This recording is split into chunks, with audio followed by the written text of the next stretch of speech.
Yes, could you tell us more about the tools that you use, Yeah, I what can. you used and what you did?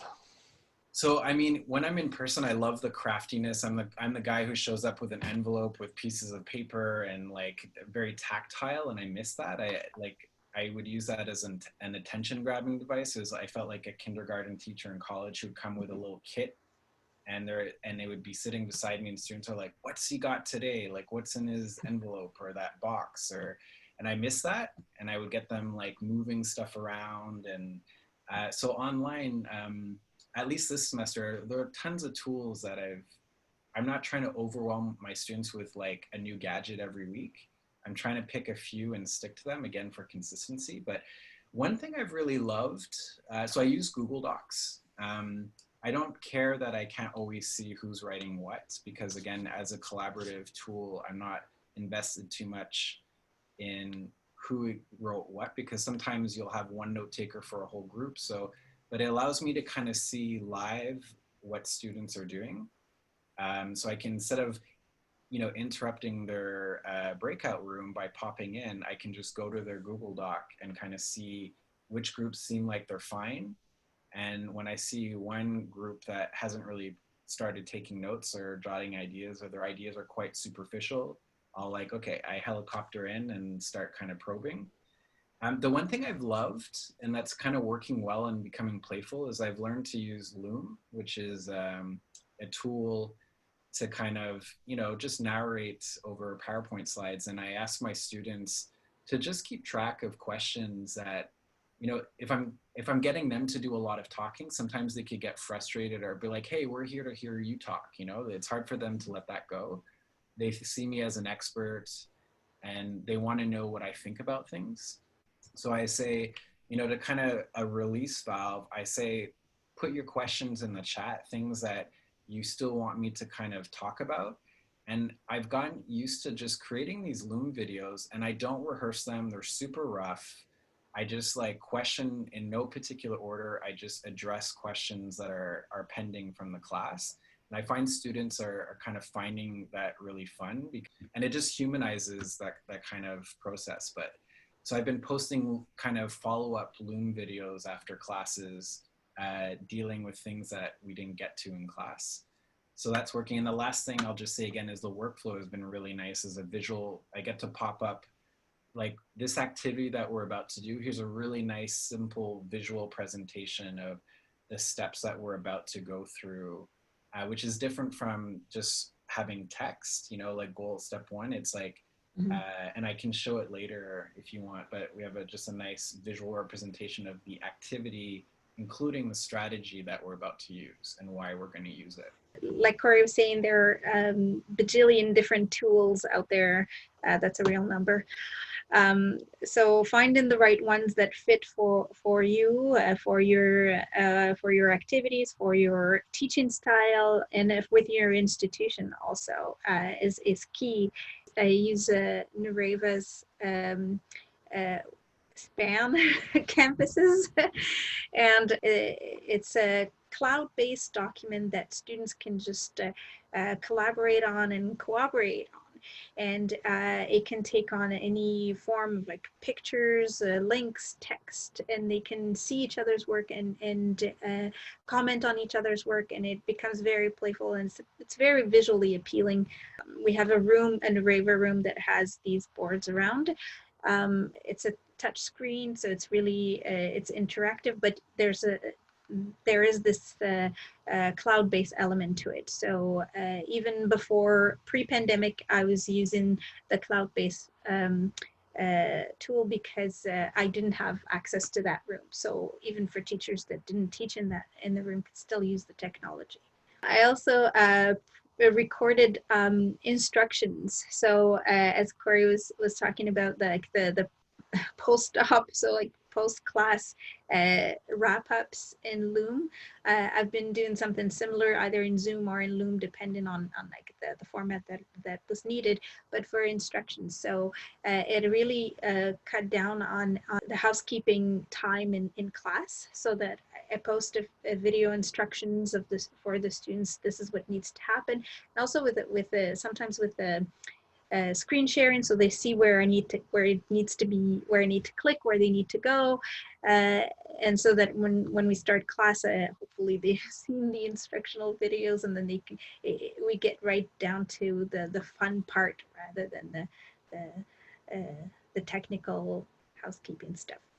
First thing I want to share is an example of an online AL script that Saltese has developed that I was part of working on. And I just think it's 2 pages.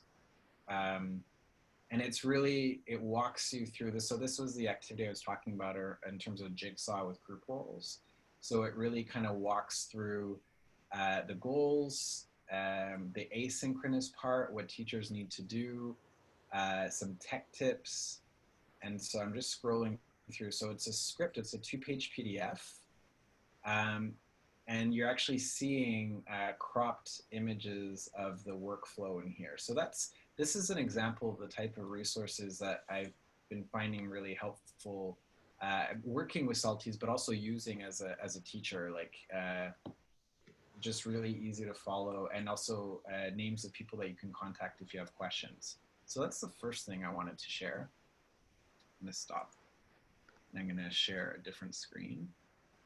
All right, so this is like kind of a quick overview. So you should see I'm in here. This is, I entered CourseFlow, and CourseFlow works at the activity level, the course level, and the program level. So the activity that I was just showing you, for example, this is what the workflow looks like. Right now, I can expand these are called nodes. So these are the 2 different strategies that are used, but it kind of walks you from pre-class what the instructor does, pre-class what the students are doing, once we're in class, orchestration, what this instructor does, what the student does. And if I expand all, you can kind of see the instructions for each stage of the activity. Now this is great because you have access to workflows on the Saltese website, but CourseFlow is open to any teacher. So if you have an activity that you want to develop on your own, like for example, I would go to class and I would basically say, this is what today's class is going to look like, just so you can already recognize this is how I asked you to prepare, but this is what I'm hoping to get through. So if I'm asking us to wrap up, it's because I have these other parts that I want to get to. So it's a visual representation that I can use at the beginning of class, and I can also post and integrate into my Moodle class. So the other thing that I really like here is that this is the activity level, but I've been working, and this is a bigger project, on how to actually archive my course. So this is actually a whole semester. So week 1, I'm gonna collapse them all. But week 1, it shows you, students can follow along with this. So this is kind of my intentions for the first week, what the artifact is. We're working on our course outline together. Week 2, these are the kind of different activities. And with some of them, I can even click on it. There's an activity that's linked. So you can actually click on it and it will take you to the activity workflow that I just showed you. So this is something that I could share with other teachers, or I could share with my students and show them, the relationship between the asynchronous and the synchronous parts of my class. So that for me has been pretty exciting. It helps me organize my own thinking, but also helps me communicate to teachers, to students, the flow of my class. The last thing that I discovered and I've been playing with is Loom.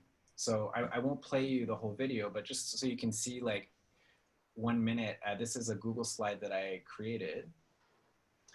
And I created a video to go with this jigsaw activity. So I called it How to Assign Efficiently Different Tasks to Different Student Groups Out of Class. So when I play it, hi everyone, my name is Cory and Legassic, and I'm a prof at Dawson College in Montreal. And you can see me kind of working through a PowerPoint slide. Answering mundane. And so this is a little bit more high edit quality where I kind of put together stuff. But with in my class, what I was doing was I would just take all of my students' questions. I would put their questions in big, bold letters on one slide, and I would just go through question by question. And if a question could benefit from a visual, I would maybe throw it into the slide, but I wouldn't spend too much time or else it's not sustainable. So my goal was, I don't want to spend more than 15 minutes making a video. If it's more than 15 minutes, they're not going to watch it. In fact, I should try and keep my videos to 7 minutes or less. So I kind of developed this as a practice after each class, just answering questions that I didn't have time to answer in class. Yeah, so those are the few things that I wanted to share with Cory, you. Could you just say a few words about how you get the workflow into Moodle? Because you do use it in Moodle, right? Is that yeah, so I don't know, Selma, are you able to, did you integrate a workflow? No, I just downloaded as a PDF, actually. So I did the same thing. So there, you have the ability to actually integrate it so it takes you into workflow to CourseFlow. Right now, I've been just saving them as PDFs and posting that onto Moodle. Yeah, so you can integrate and you can see the PDF, but there are other ways to integrate the CourseFlow. Okay. Yeah. So I'll show you what my canvases look like first. So once you have to get an account to Span, and then once you have your account, you can create, as a teacher, you can create these canvases. You can customize them or leave them blank and let your students customize them. And you have to invite your students to come in to these to your canvas. So I could show you, this is the one of our first icebreakers. So they just had to post things like their zodiac sign and their favorite movies or TV shows. Goals of psychology. Yeah. So in this canvas, the students had to create an experiment using the 4 goals of psychology. So at the beginning, in the first part of the canvas, I put in the assignment instructions, and then if I zoom out, you can see the entire canvas. It seems it's not readable at this in this view, but you can zoom in and see what each team has done. So first team decided that their research project was going to be on whether video games incite violent behaviors. And I have the consent of all the students, by the way, to share this. They can put in pictures, there's text. There are no links in this one, but they can actually put in links as well. So in this one canvas, the entire class can see what the other teams are doing. So each team claims a little real estate in the canvas and then work on it and add in the collaborate, and they can comment on each other. So this one became quite playful. They started to comment on each other's work, and then in class we were able to do a sort of like a gallery walk of all of this. So each team presented their project, and they were able to share, and we were able to critique and help them improve it, basically.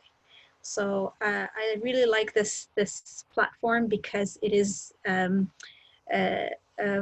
like to think of it as like multimodal. You can put pictures, you can put videos, you can put links, you can put text, you can embed PDFs if you want to, and you can see everybody's work at the same time, and it does allow the students to work simultaneously. So you can have 42 students working on perhaps even more. That's the maximum I've reached so far. 42 students working simultaneously, and it doesn't crash. So it works quite well.